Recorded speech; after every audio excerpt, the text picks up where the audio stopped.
ഉദ്ധവർ വന്നിട്ടു ഗോപീജനങ്ങളെ വാഴ്ത്തുന്നതൊക്കെയും കേട്ട കൃഷ്ണ ഹരി സൈരന്ധ്രി തന്നെ വീട്ടിലെഴുന്നള്ളി സ്വൈരമായി ചേർന്നു രമിച്ച കൃഷ്ണ ഹരി.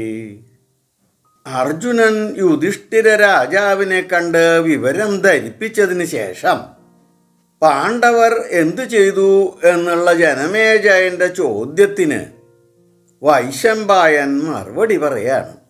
വ്യാസാശ്രമത്തിന്ന് നേരെ അർജുനൻ പുറപ്പെട്ട് എത്തിച്ചേർന്നത് ഹസ്തിനാപുര രാജധാനിയിലായിരുന്നു. യുധിഷ്ഠിര മഹാരാജാവും ഭീമസേനനും മറ്റനുജന്മാരും ഒക്കെ അർജുനനെ പ്രതീക്ഷിച്ച് അങ്ങനെ ഇരിക്കുകയായിരുന്നു. ദൂരത്ത് നിന്ന് അർജുനൻ്റെ വരവും ഭാവങ്ങളും ഒക്കെ കണ്ടപ്പോൾ എന്തോ അമംഗളമായ വാർത്തയാണ് അർജുനൻ കൊണ്ടുവരുന്നത് എന്നുള്ള അനുഭവം എല്ലാവർക്കും ഉണ്ടായി. വന്ന ഉടനെ അർജുനൻ അറിയിച്ചത് ഭഗവാന്റെ സ്വർഗാരോഹണത്തിനെ കുറിച്ചിട്ടായിരുന്നു. ദ്വാരകയിൽ നടന്ന സംഭവങ്ങളൊക്കെ ഒന്നിടവിടാണ്ട് പറയുണ്ടായി. ദ്വാരക സമുദ്രത്തിൽ മുങ്ങിപ്പോയതും ഭഗവാന്റെ ആവശ്യപ്രകാരം യാദവരെയും കൂട്ടി താൻ വരുമ്പോൾ തനിക്കുണ്ടായ അനുഭവങ്ങളും ഒക്കെ അർജുനൻ വിസ്തരിച്ച് പറയണ്ടായി. താൻ കൊണ്ടുവന്ന യാദവരെ കുറേ പേരെ കുരുക്ഷേത്രയിലും കുറേ പേരെ ഇന്ദ്രപ്രസ്ഥത്തിലും താമസിപ്പിച്ചതും വജ്രനെ രാജാവാക്കി വാഴിച്ചതും ഒക്കെ പറഞ്ഞു. അതിനുശേഷം താൻ പോയത് വ്യാസമഹർഷിയെ കാണാനായിരുന്നെന്നും വ്യാസമഹർഷിയെ വിവരങ്ങളൊക്കെ ധരിപ്പിച്ച് നേരെ ഇങ്ങോട്ടാണ് പോന്നത് എന്നും പറഞ്ഞു. ഇതെല്ലാം കേട്ടിരുന്ന യുധിഷ്ഠിരൻ അനുജന്മാരോട് പറഞ്ഞു, മതി, നമ്മൾ ഇനി ഇവിടെ നിൽക്കുന്നതിൽ വലിയ അർത്ഥമില്ല. ഭഗവാനില്ലാത്ത ഈ ഭൂമി നമുക്കെന്തിനാ? നമുക്ക് മഹാപ്രസ്ഥാനത്തിന് പോകേണ്ട സമയമായിരിക്കണം.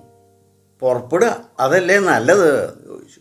എല്ലാവരും ഒരേ സ്വരത്തിൽ പറഞ്ഞു, അതുതന്നെയാണ് നല്ലത്, ഇനി നമുക്കിവിടെ വേണ്ട. ആദ്യം തന്നെ സ്നാനം ചെയ്ത് ഭഗവാനും മറ്റു ബന്ധുക്കൾക്കും ഒക്കെ തിലോദകം കൊടുത്തു.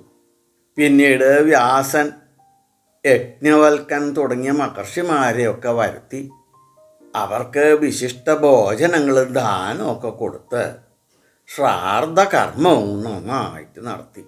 തങ്ങൾ പാഞ്ചാലിയും കൂടി മഹാപ്രസ്ഥാനം ചെയ്യാൻ നിശ്ചയിച്ച വിവരം അരമനയിൽ വിളംബരവും ചെയ്തു. ധൃതരാഷ്ട്രരുടെ വൈശ്യസ്ത്രീയിലുള്ള പുത്രനായ യുയുത്സിനെ രാജ്യഭാരം ഏൽപ്പിച്ചു.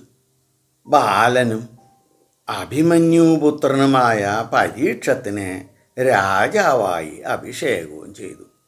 അർജുനപത്നിയായ ഭഗവാന്റെ സഹോദരി സുഭദ്രയെ വിളിച്ചിട്ട് അന്തഃപുരവും അരമനയും ഒക്കെ ഏൽപ്പിച്ചു കൊടുത്തു.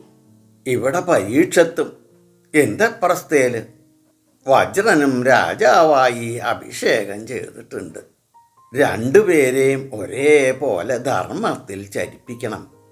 ഭഗവത് പത്നിമാരിൽ പലരും അഗ്നിയിൽ തങ്ങളുടെ ദേഹം അർപ്പിച്ചു കഴിഞ്ഞിരിക്കുന്നു. ബാക്കിയുള്ളവർ കാട്ടിലേക്ക് തപസ്സിനായിട്ട് പോവുകയും ചെയ്തിരിക്കുന്നു. ശിഷ്ടമുള്ള യാദവര് ഇന്ദ്രപ്രസ്ഥയിലും കുരുക്ഷേത്രയിലുമായിട്ട് താമസിക്കുന്നുണ്ട്. അവരുടെ രാജാവായിട്ട് വജ്രനും ഉണ്ട്. അവരെ നല്ലതുപോലെ ശ്രദ്ധിക്കണം സുഭദ്രേ എന്ന് ഏൽപ്പിച്ചിട്ട് രാജകീയ വേഷങ്ങളൊക്കെ മാറ്റി. എന്നിട്ട് മരവിരി, രുദ്രാക്ഷമാല തുടങ്ങിയ താപസവേഷങ്ങളിലേക്ക് അവർ മാറി. പിന്നീട് പുരോഹിതനെ വരുത്തി അഗ്നി ജ്വലിപ്പിച്ച് ഇഷ്ടി നടത്തി. അനന്തരം അഗ്നിയെയും ഉപേക്ഷിച്ചു.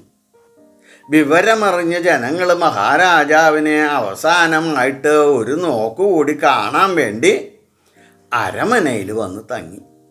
അവരോടെല്ലാം തൊഴുകയ്യോടെ യുധിഷ്ഠിരനും അനുജന്മാരും യാത്ര പറഞ്ഞു.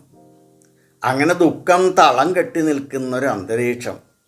ആ അന്തരീക്ഷത്തിൽ തിരിഞ്ഞു നോക്കാണ്ട് ധർമ്മപുത്രർ ഇറങ്ങി നടന്നു. പിന്നാലെ ഭീമനും അതിന് പിന്നാലെ അർജുനനും, അതിന് പിന്നാലെ മകുലനും സഹദേവനും പാഞ്ചാലിയും അങ്ങനെ നടക്കാൻ തുടങ്ങി. പട്ടണാതിർത്തി വരെ ജനങ്ങളും കൂടെ ഉണ്ടായിരുന്നു.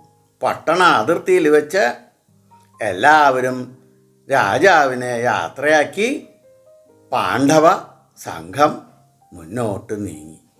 ഹസ്തിനാപുരത്തിന് പ്രദക്ഷിണമായിട്ടാണ് നടന്ന് നീങ്ങിയത്. അങ്ങനെ നടന്ന് കുറേ ദിവസങ്ങൾക്ക് ശേഷം അവർ ഹിമാലയത്തിൽ എത്തി. എല്ലാവർക്കും ഭഗവാന്റെ എല്ലാ അനുഗ്രഹാശിസ്സുകളും എപ്പോഴും ഉണ്ടാവണേ എന്ന് പ്രാർത്ഥിച്ചുകൊണ്ട് ലോക സമസ്ത സുഖിനോ ഭവന്തു.